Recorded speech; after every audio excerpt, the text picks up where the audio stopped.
we are in a time of people ghosting you, okay? I've had very credible, experienced recruiters reach out to me for board positions, go through stages of interview, and just not hear back. We are in a time of people sending resumes and getting no feedback.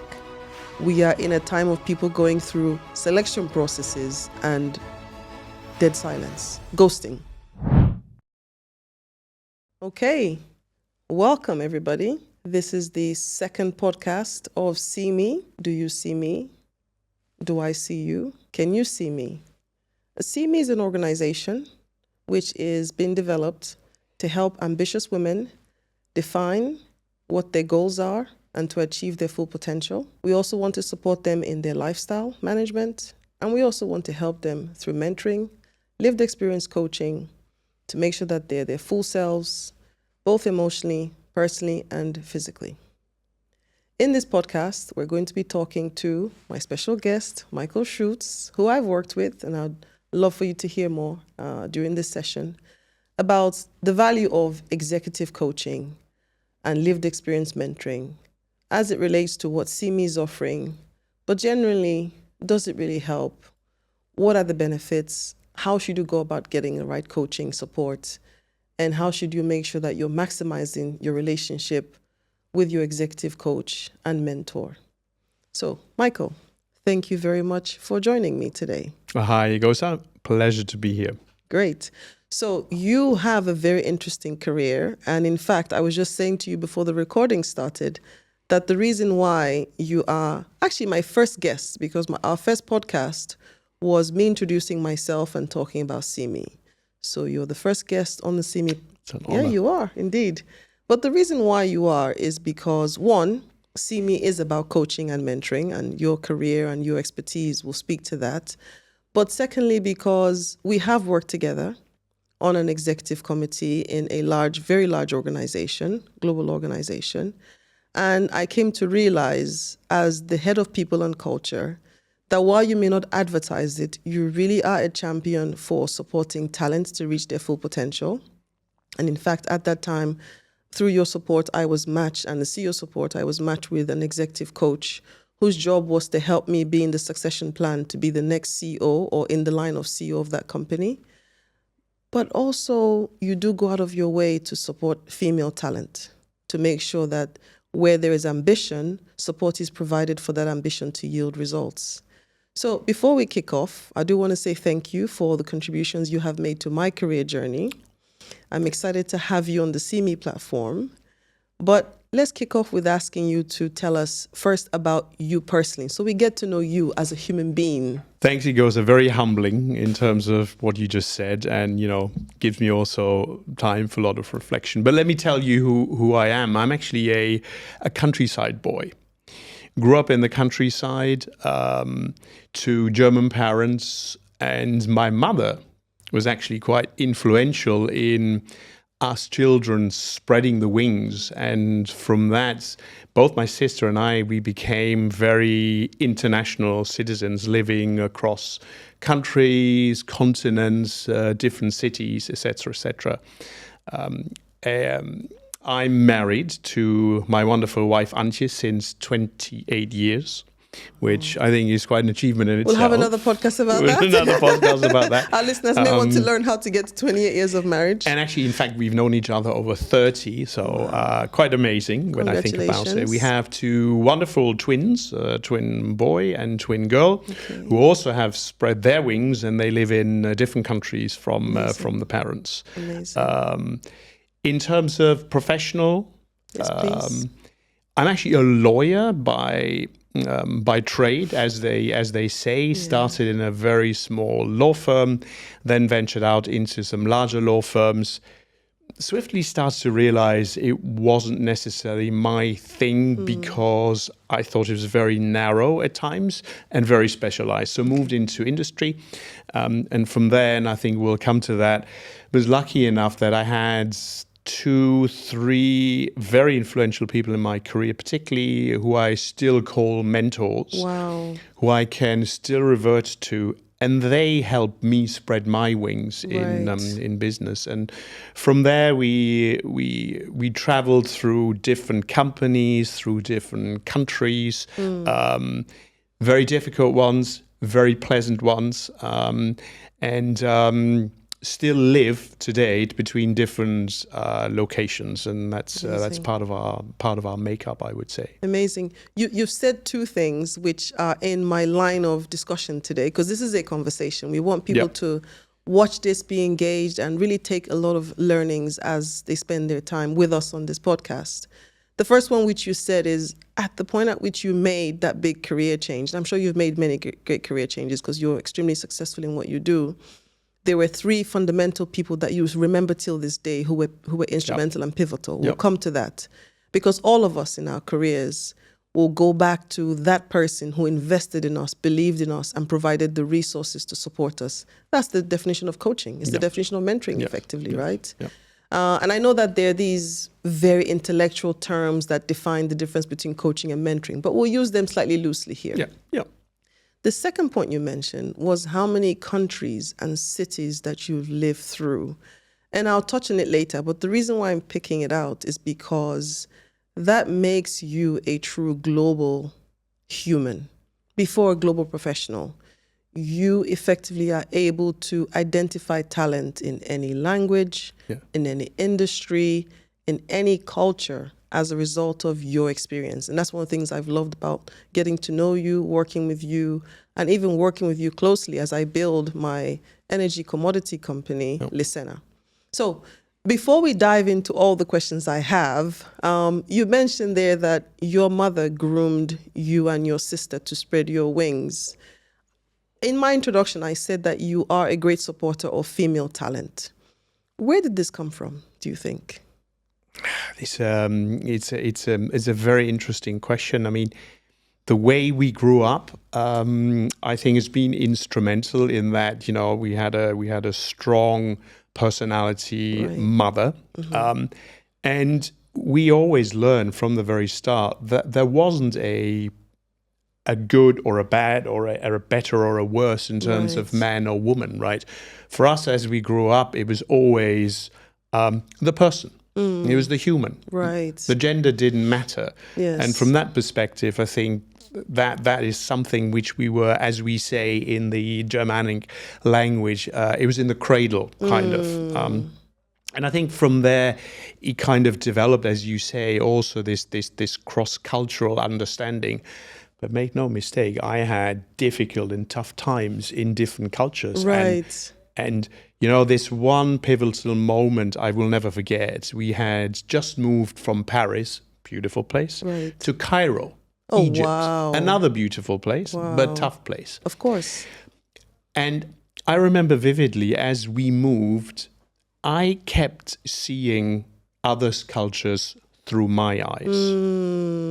And the big switch and moment was when someone helped me understand, never try to understand someone else's culture through your own eyes. Wow. You will fail. Wow. Try and get to a degree that actually you see another culture through their eyes. And that then makes you helping people of this, you know, global citizen it doesn't matter which race, which religion, which ethics, with sexual orientation, which gender, it is a human of who you like or you don't like to work with, as it happens in business. Indeed.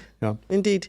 You know, here we are. Our audience is effectively targeted at ambitious women, whether they are in industry or in business, who have decided they want to achieve their full potential. They have decided that they are talented and they could appreciate some help along the way. And help could be situational. It could be, I'm negotiating my next salary. I'm negotiating a new job contract.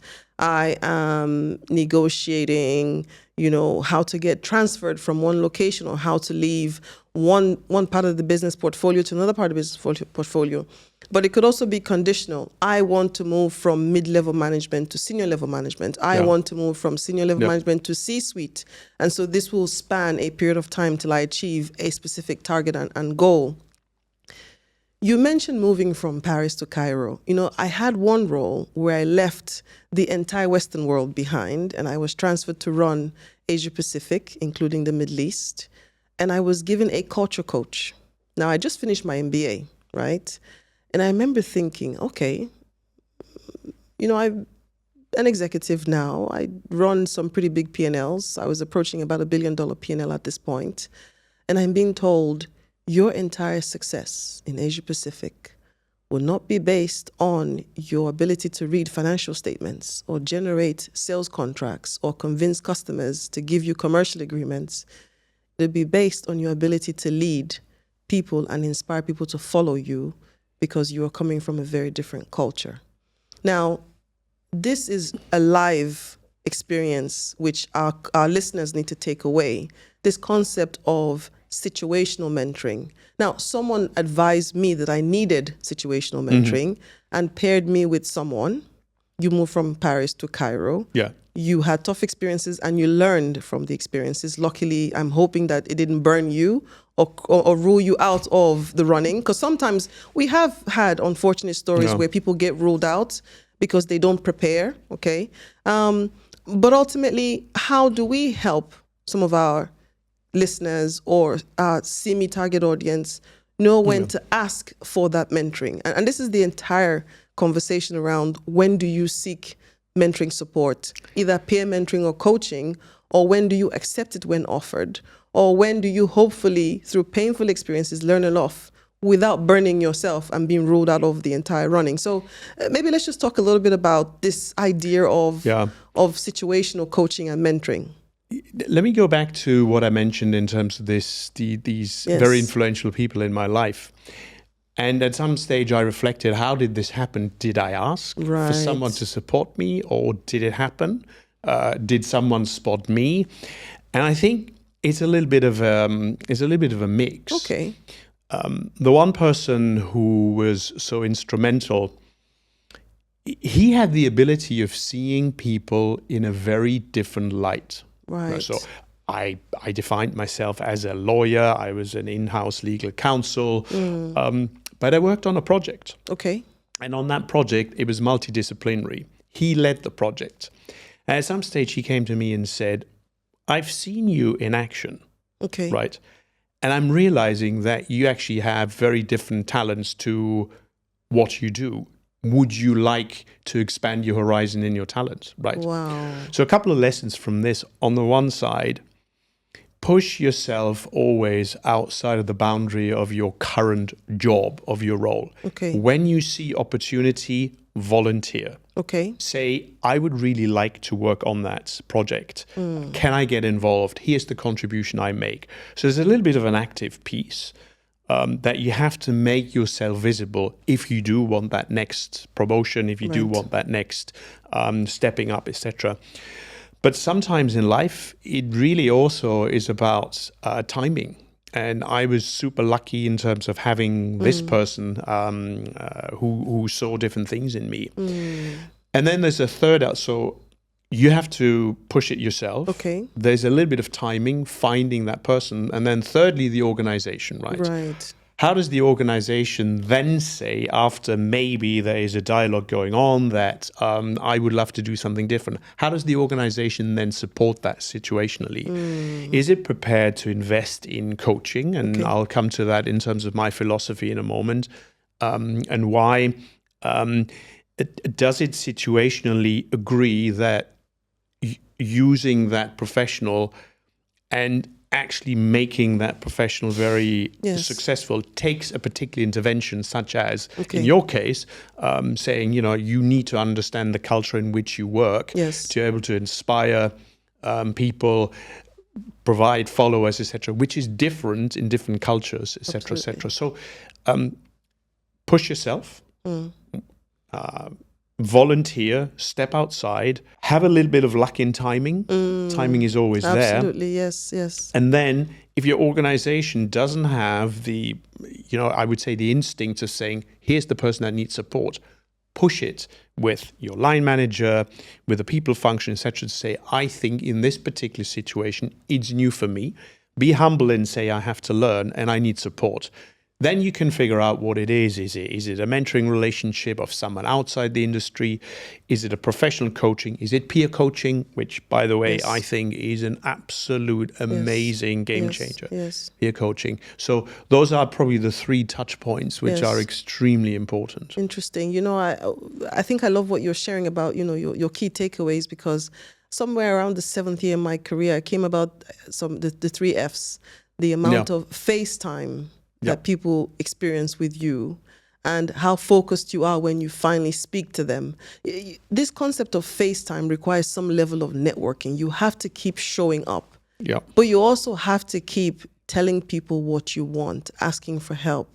I would like to get to the next VP level. I would like to start my own company. I am looking for a partner in this particular area. And the more you verbalize what you require, somewhere along the line, someone will go, hey, Eghosa keeps asking for this. I can either support, or I know someone who can support. So this concept of making sure that you make yourself visible is so true. But I do want to ask you a question. Here we are, you and I, both sharing experiences of times when people believed in us. And that could overlap with, we also believed in ourselves and we're grateful for the support and we just skyrocketed with the support provided. But it also could mean we didn't see the talent that was identified and we thought, okay, sure, you see that talent, I'll have a go. And we surprised ourselves and we grew and achieved even more.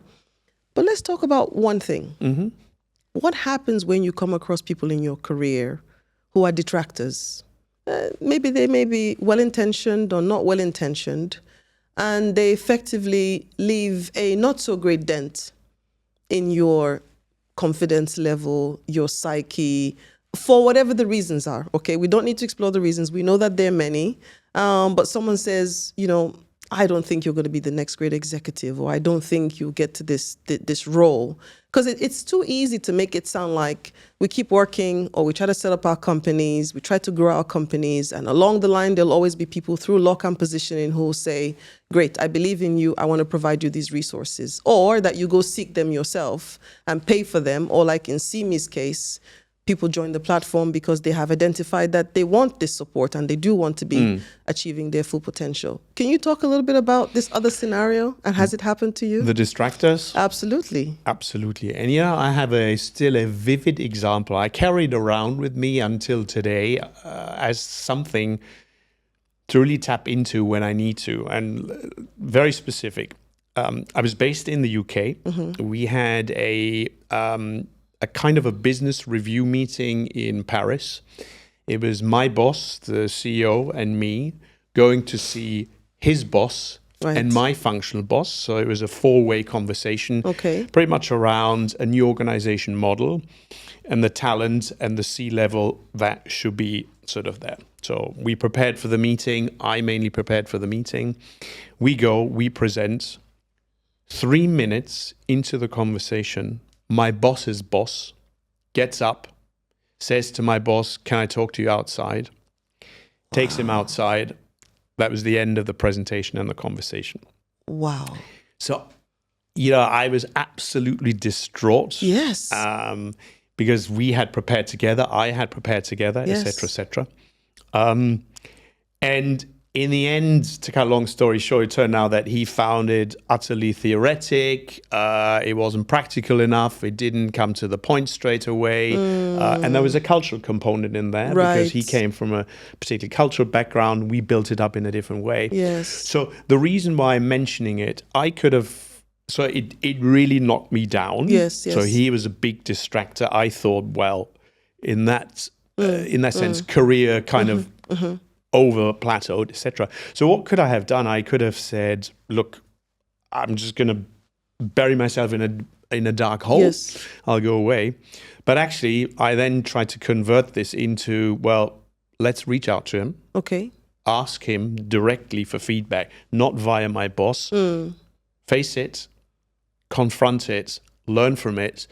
Say what were the things I had done not so well. Okay. Say what are the things we could have done much better and prepare. So, you know, he was a big distractor. I could have reacted in a way of ignoring it and saying I've done well, etc. But it took some courage in the end to say, look, I want to hear it. Okay.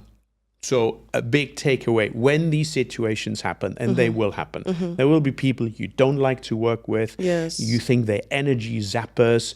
You think they have a major negative impact on your career.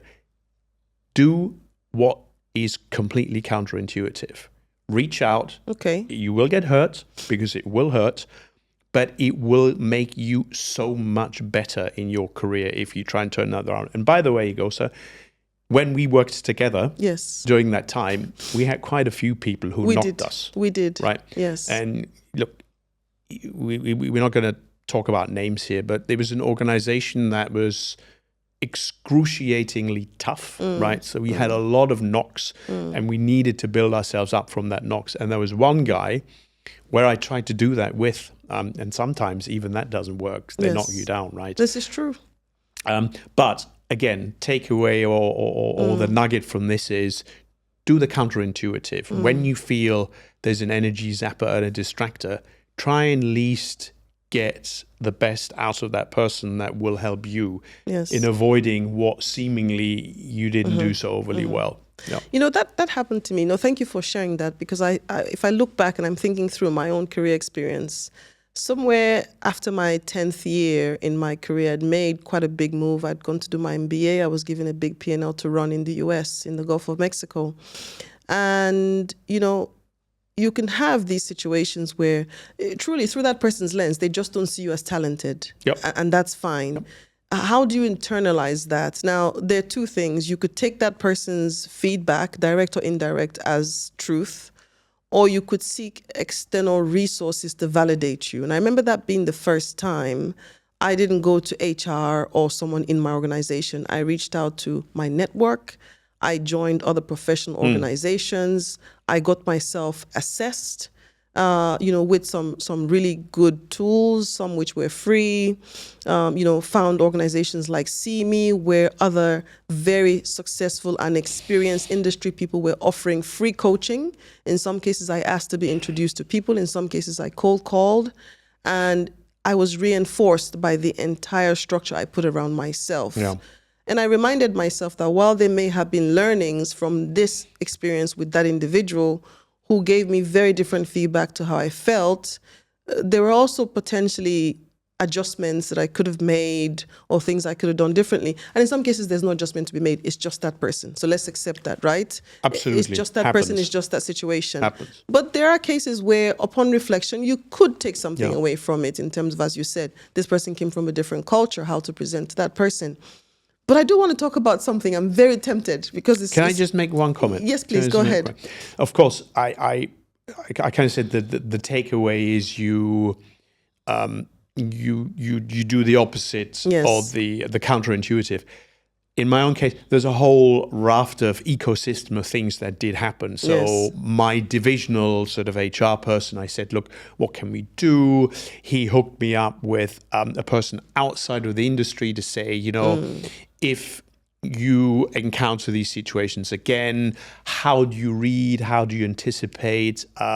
We put in place some proper formal coaching, through coaching objectives. So there's a whole ecosystem. I think what you did, going out and reinforcing or getting other perspectives through so many different means and like a platform that See Me will offer is exactly the right thing. So the ecosystem needs to be as broad as it can. And interesting enough, psychologically, then that one distractor kind of becomes one voice, right? Yes, indeed.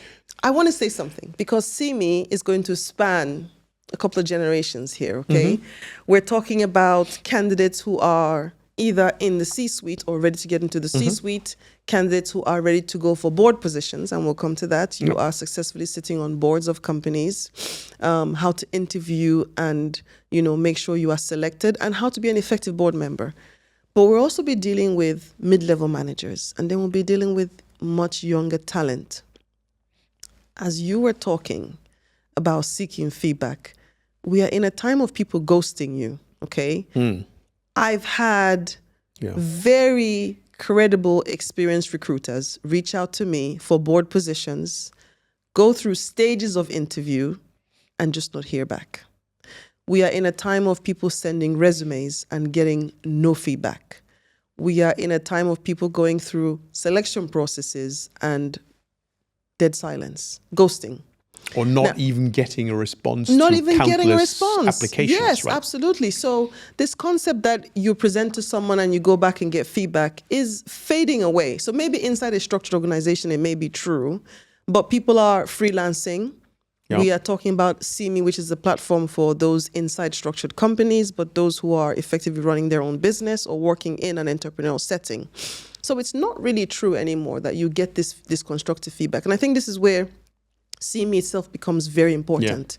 Yeah. Getting support, getting coached, getting assessed, understanding what your full potential is and how to really achieve your ambition. But ultimately, now there are AI tools which are supposed to help you write your resume, AI tools that are supposed to help you position you better so that you get callbacks for interviews.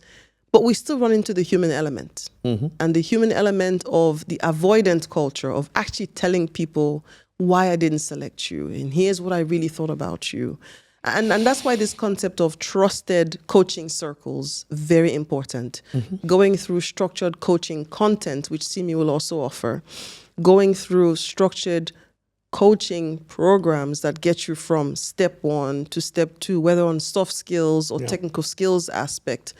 Can we just maybe reflect? Because you select people. You deal with comp and bend, you deal with rewards, you deal with hiring very senior executives, running some very expensive coaching programs, and also psychometric testing. Yep. What happens now to candidates when there's no feedback? What should they do? Where should they get help? Really, really a challenging question, tough question. First of all, I think the initial reaction is you feel you go into that hole and you say, well, why does no one talk to me, right? Yes. Why don't I get feedback? Is it avoidance? I think in this day and age, is one element because of overload. Mm-hmm.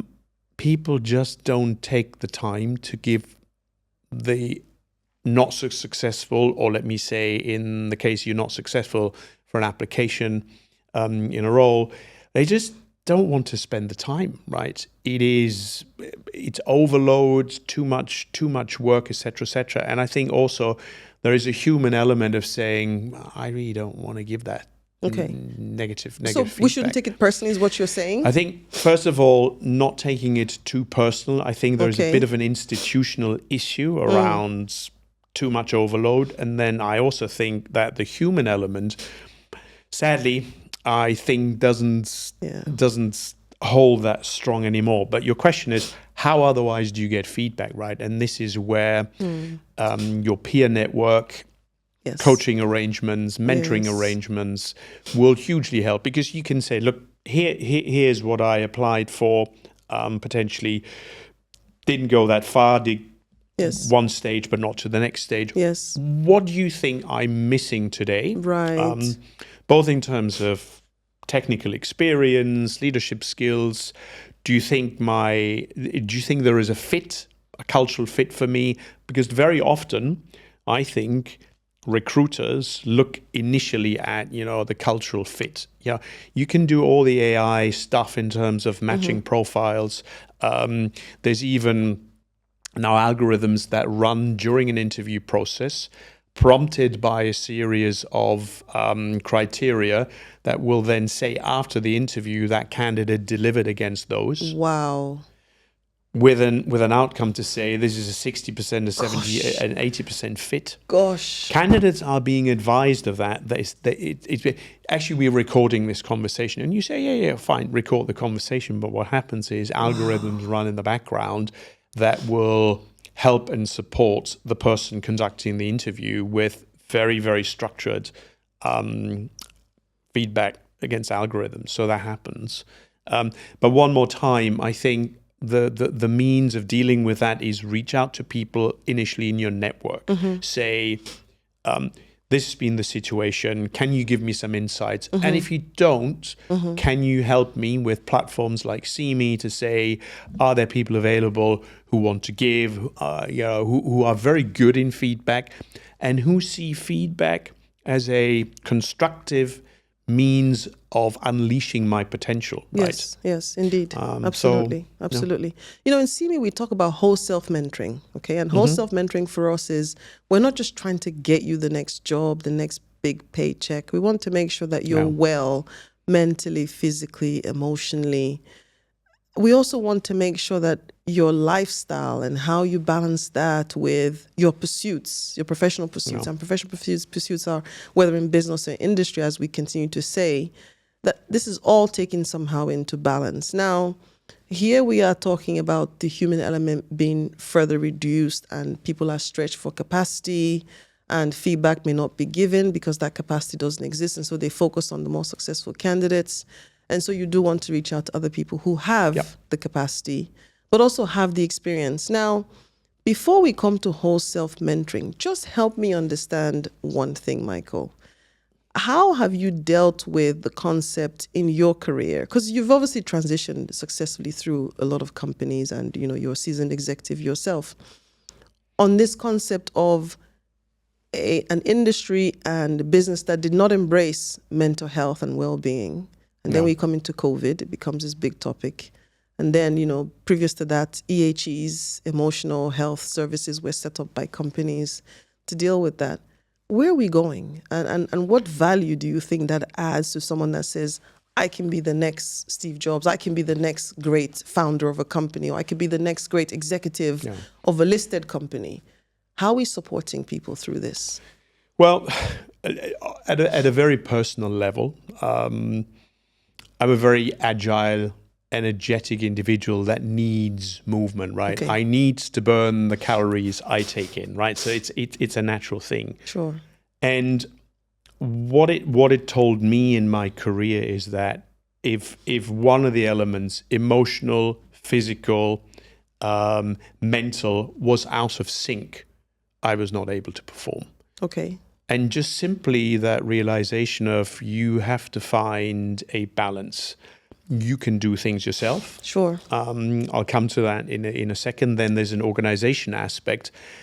And then I'll say the name here. I had the absolute wonderful pleasure of being coached in my last executive role by a very famous INSEAD professor and guy, Manfred Ketz-de-Vries. Manfred is a wonderful individual. Manfred would start every single coaching session with one question. Michael, how are you? Wow. Right. So it is about the holistic piece of, how do you feel? Not just what have you done, what have you delivered, against what, etc., etc. So I think in coaching, that holistic approach, looking at an individual, well, it requires relationship, and it requires time to have that relationship. But if the coach focuses on bringing that to life, bringing the awareness that you know it's important, and the balance, asking you some very tough and challenging questions, right? In terms of saying, by the way, you told me last time that you want to change location, and he says, does your wife agree? Wow. Right, as being a key stakeholder in the decision. So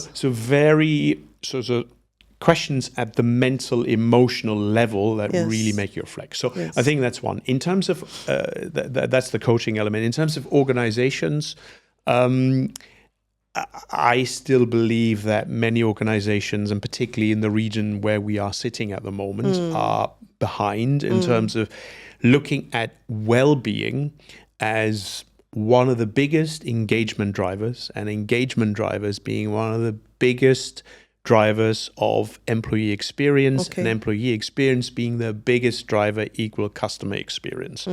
I think the region is behind. It's coming, I think, more and more into the fold to see well-being not just as offering a nice little course down the road, but look at this very holistically in terms of, how is our workplace structured?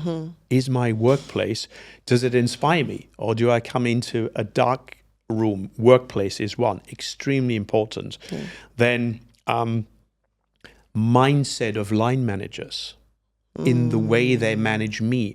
do I have a quality line manager that cares about me, right? Right. Very different elements of well-being. Yes. Of course, work-life balance is one that always comes to mind, but the way you work, and I call it work and non-work balance, right? Because why is the one life? Why is the other not life? I Right. just can't quite relate to that. But anyways, I like that one. I'm going to borrow that. there is so many different aspects of well-being in an organization. Work, as I said, workplace is very important. My line manager quality is very important. The support I get when I make a request.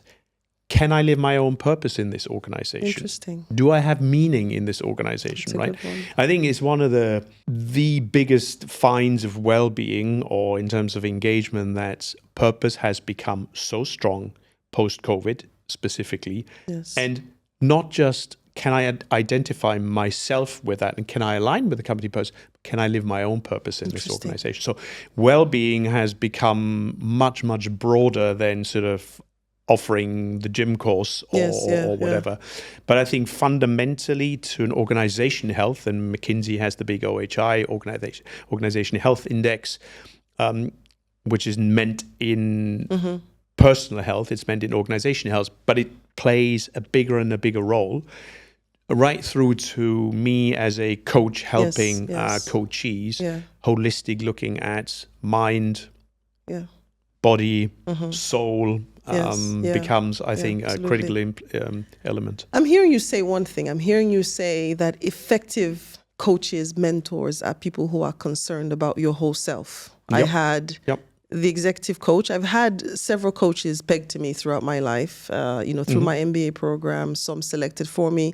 And in later years, some that I've gone to seek by myself to solve a particular, area of interest or particular situational issue that I had, which I wanted to, either move from step A to step B on. Now, one particular coach who I thought was very effective asked me some very poignant questions, which troubles women. Do you plan to get married? You've called me saying I should coach you on how to get a board role, but you've lived in so many countries. What are your personal plans? Do you plan to have children? Do you not plan to have children? Women face fertility issues. Some can not have children. Some will say they have not had children because of the type of jobs they've done or the personal pursuits. Some regret it. Some are happy with their choices. Medical situations arise. We face loss over the years. Maybe you get married, don't get married, get divorced, lose a partner. There are all these intricacies that women have to solve for. So it's a fallacy to just be pegged to a coach to help you get to the next target or help you make your business so much more successful. An effective coach needs to look at your whole self. And that's why CME says whole self mentoring. But there's another area which I'm passionate about. In my TED Talk many years ago, I mentioned that I'd come to find out that I was in a 30% less salary bracket than an individual who was of a different gender, a male, doing the same job, and in fact, a group of males doing the same job. And how I found out was fortuitous, and I campaigned and got the salary increase. And since then, one of the things I'm passionate about is helping women negotiate pay packages if they're taking a new job, negotiate the T's and C's of their contract, but most importantly, negotiate pay raises within the companies where they work. And as business owners, making sure that we get what's due to what is being paid to other genders. Financial well-being. We're talking about whole self-mentoring, financial well-being, financial coaching for women, how to make sure we help you make the money, but when you make the money, what do you do with the money? It's a real thing that, financial education for women needs to be driven purposefully. It's not something that women get because the boys sit together, they talk about where to invest, what stock to buy, what company to back because there's an IPO coming up. That doesn't really happen organically around women. So we go from talking about making sure you get a coach that thinks of your whole self, but let's not forget that whole self mentoring includes this financial element as well. What is your experience around this aspect of including financial considerations in helping female talent? I think it's getting stronger and stronger, and particularly with legislation that does require gender pay gap publications, particularly in United Kingdom, but also on continental Europe. So gender pay gap analysis, I think, becomes stronger and stronger. It's now wired into legislation, and companies have to adopt it. So there's that what I call the external factor. Okay. I always think of, you mentioned the point of internal pay raises, etc. Yes. How do you do that?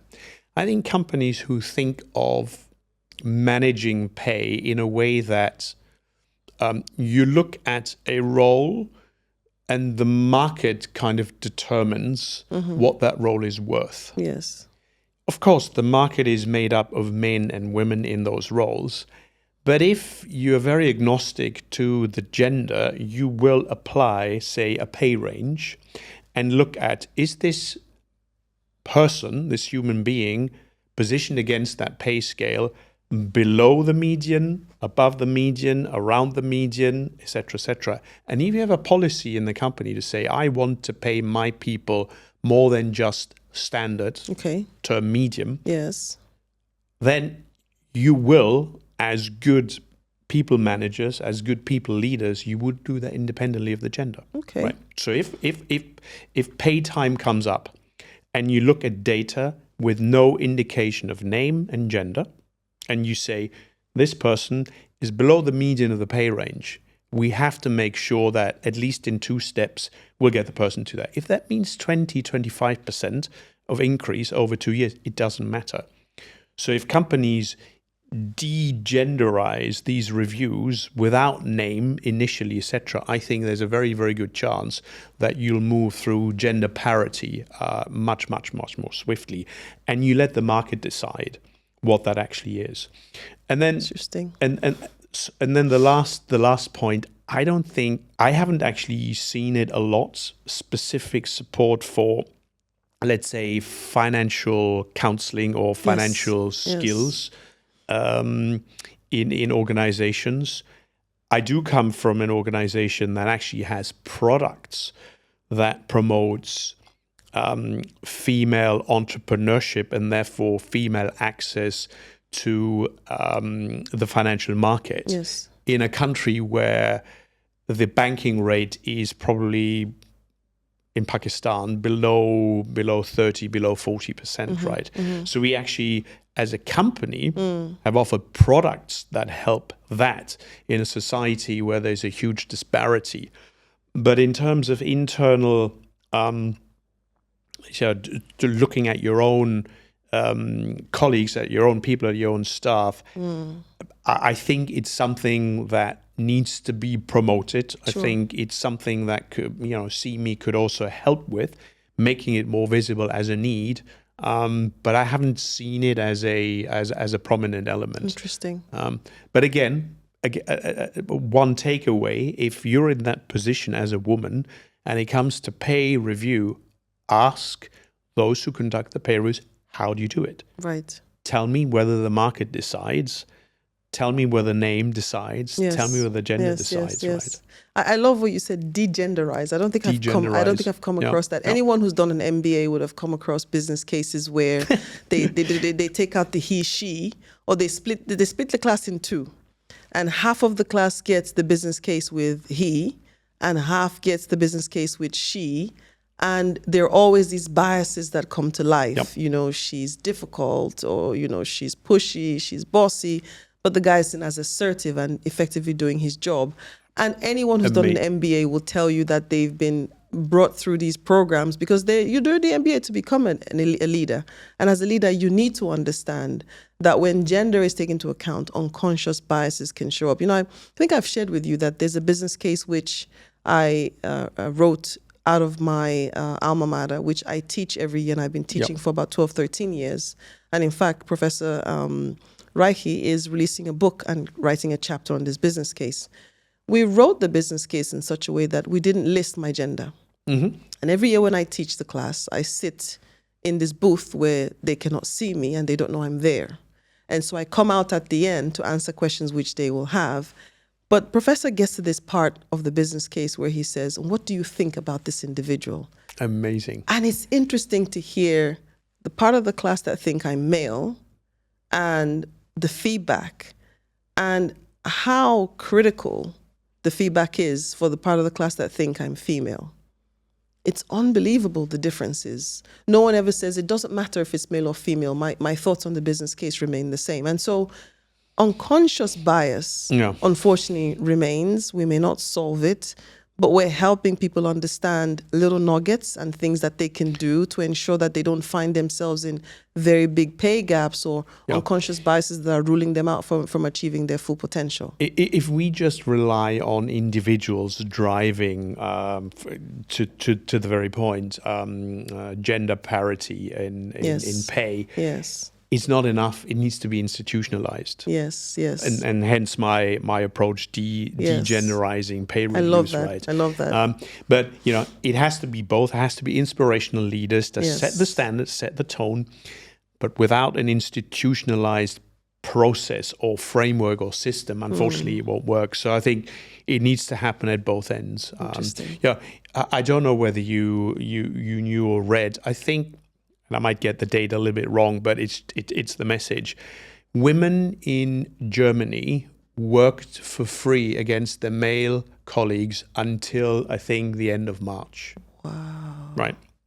Which tells you that even in developed societies where you think, these topics have progressed, there is still a long way to go. This is why you need legislation, regulation, in my mind, setting the framework. But you need the leaders who believe it, and you need the institution that will sustain it going forward. You need organizations that campaign for change, for example, or become a voice driver for change.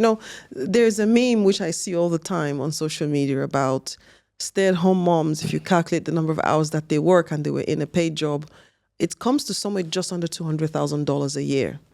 And it's unbelievable, when you think about that they are talented women who, by virtue of choosing to honor their families and raise their children, are not being considered, and all that potential effectively not being rewarded. In fact, I always think it should be different. It should be the opposite way. Yeah, absolutely. Right? It should be the opposite way. It should be. It should be. But again, these are sort of this is why See Me lives. Look, here we are talking about talented people and helping them achieve their full potential. And I want to go back to this point on financial well-being, because whole self-mentoring, I honor, young women who have launched podcasts around helping young girls invest, or understanding how best to compound their money, or how best to make sure that financially they stand up for themselves. Because unfortunately, our target audience, women, if they haven't been lucky enough to be exposed to figures who have brought them through proper financial coaching, think I'll get married and my husband will take care of it. Yeah.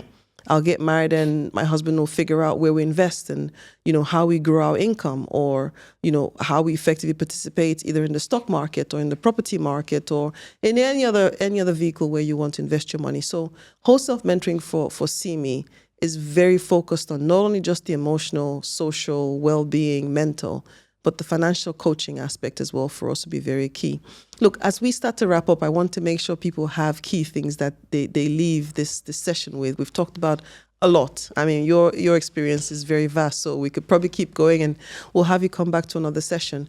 But, we will offer masterclasses where we'll do, 3 short courses where people can actually go and pick a specific content. We will offer articles, and I know you've offered to write a few articles beyond the podcast. We'll release the podcast as well on all the different platforms. I just want to ask you a question around, as we're bringing this to a close. When you think about all these resources, they're the soft skills and they're the hard skills. We're talking about gender biases. I just feel remiss if I don't mention on the soft skill side how women are perceived. And oftentimes we have to spend a lot of time getting coached on how to express ourselves so that we're taking just as seriously. I did mechanical engineering, and I realized I had to only speak in numbers and very technical terms. Otherwise, very quickly, I was judged as not having the technical content as my male counterparts, for example. It didn't change my talent level. It didn't change what my potential was to achieve an end goal in terms of how great I could be in the organization or where I could go. So mentoring as far as soft skills, hard skills, what is your take? On the hard skill side, a mentor can be very good and instrumental if, for instance, you have joined a different industry. Okay. Right. Which does happen, which does occur, right? Probably not at the C level once you have your track record. But for women and men before that, changing of industry happens. Therefore, a mentor can be instrumental in imparting industry technical understanding and knowledge. By the way, when I joined telecoms, I had someone that helped me with understanding telecoms in a very loose mentoring capacity, but is very helpful. So I think there is a space, and there's other reasons why technical competence is important and mentoring can help, right? But look, in the end, as we progress in our careers, the one big differentiator becomes your soft skills. Your empathetic skills, understanding your own emotion, others' emotion, to be able to act upon, your influencing skills, because organizations today are not command and control, they matrixed, they fast spread, they're across different countries, so influencing skills. Ability to build relationships. Relationship building, which is interesting. So my view is that, and from actually the coaching, when I was a coachee, most of the elements were on the behavioral side. Okay. Now that I'm someone helping coachees as a coach, is not different. Interesting. Mostly it's around behavioral, observable behavioral change that is more linked to what people call the soft side of an individual than the hard side. Because a coach will barely teach you financial skills to be able to, in a DCF calculation, to assess a deal, right? Yes. But what the coach might do is, how do you approach going and selling your strategy? And then if you face obstruction, how do you deal with that? Interesting. If you face failure and rejection, how do you deal with that? So it's very hard to say and put any percentages on that. But in my experience, mentoring as well as coaching, I think today focuses very often on the soft skill sides. No, it's not to say that someone needs help with developing a strategy, articulating it, selling it, executing it, of course. And these are sort of hard skills, but very, very often it's around changing behavior, right? How you lead, how you manage, how you build relationship. That's a good one. And that almost leads me to want to ask you, how should candidates measure whether or not this relationship is yielding any success? The coaching relationship? Absolutely, yeah. Well, look, I'm a super big proponent of anyone who suggests to do coaching to look at it not in terms of cost, but look at it in terms of return on the investment. So there's an expense, there's a sum of money that will yield a result. And one can be very simple about these things. There's methods such as goal and KPI alignment. So in an organization, you have a scorecard, has set goals, and then you align KPIs to that. For instance, if your sales has to increase by 10%, you say, if the coach helps you with the sales strategy and selling it, maybe it's 15. So it's goal KPI alignment. But there's also one thing which is called, from the very official ROI Institute, there's an institute that's called the ROI, and it's a very simple equation. It's your cost divided by your net benefits. Brackets net benefits is benefits minus the cost times 100. Very simple. So the ingenuity and the creativity to come up with what are the benefits of that coaching. Am I being asked to, for instance, increase engagement in my team? You could put a value on that. Am I being asked? Value, for instance, could be very simple, could be have sick days reduced in my team, in my organization. You can quantify and finance sick days, etc., etc. Or Is it around ensuring that retention in my team is increasing or turnover is decreasing? Plus. You quantify these benefits, and funny enough, all of a sudden, you will see that the expense relate to the output of hopefully where there is a causal relationship with the coaching. It's massive. Interesting. Often you literally, when you do that, you're not in the 1x or 2x, you're often in the 50x or 60x. And I have a few examples of showcasing that. So you have to think of it in terms of return. I hope that will be in the article that you write, which we'll post on our website, so people can actually go. There's going to be a very short and small section. Okay, good. Thank you. And by the way, you can go from, as I said, from very light to very comprehensive income. But the mindset of saying it's not a cost, it's an investment, and investment creates return. How do I express that return is probably a differentiator. If in an organization you ask for, can I have coaching? And by the way, there will be return, and I will help you quantifying that. Okay. Very different approach. I'm almost tempted generationally to worry about competing time issues. I got to check Instagram, I need to check Twitter, and now I need to spend all these hours on coaching. What should I spend my time on? I could be doing an online course somewhere else. I could be spending time with my coach.